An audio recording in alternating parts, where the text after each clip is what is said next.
Tom again, and this is 100 Days of Making Minis, day 11.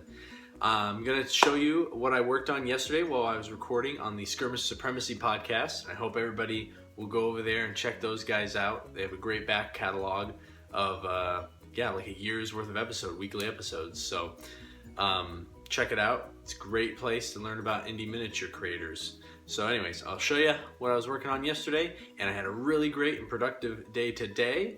I had my wife take a wonderful headshot of me for Adepticon to use in some promotional stuff they're gonna do for the classes, and I sculpted for half an hour straight on camera.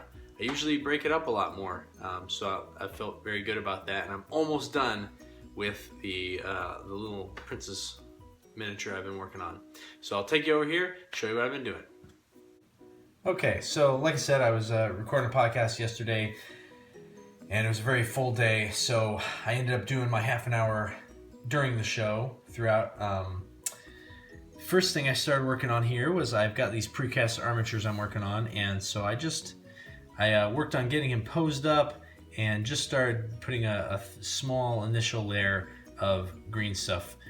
Normally I would just go ahead and continue with this without stopping, but I wanted to kind of think about where I was going to take these figures a little more, and by putting this layer of green stuff on, it kind of gives it a little more stability.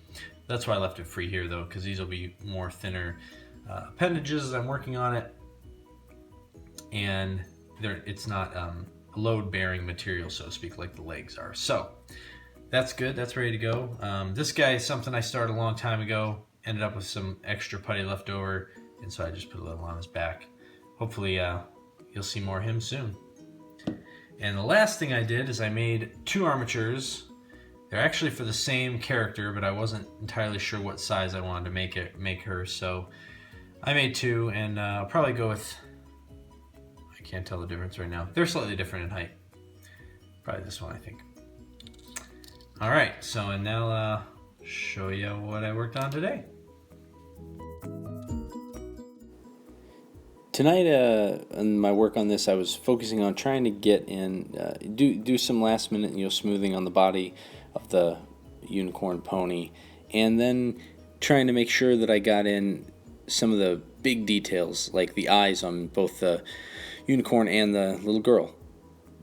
It's very easy to get stuck and not want to approach those things, so sometimes you just got to go for it.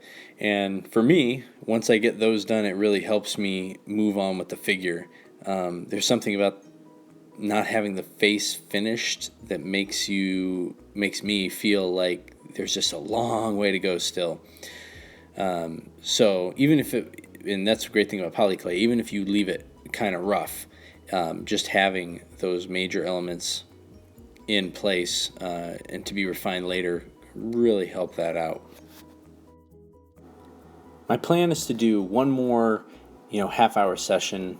Might take just a little more than that, but essentially one more half-hour session on this character with the Fimo and be done with that step. I want to be able to go and bake it because I know there's a couple things I'm going to do in putty afterwards. For instance, the horn and probably her hand, at least the one, her right hand, just because it's so small and dainty. I don't want to put a layer of putty on it and then Fimo and have to deal with all that.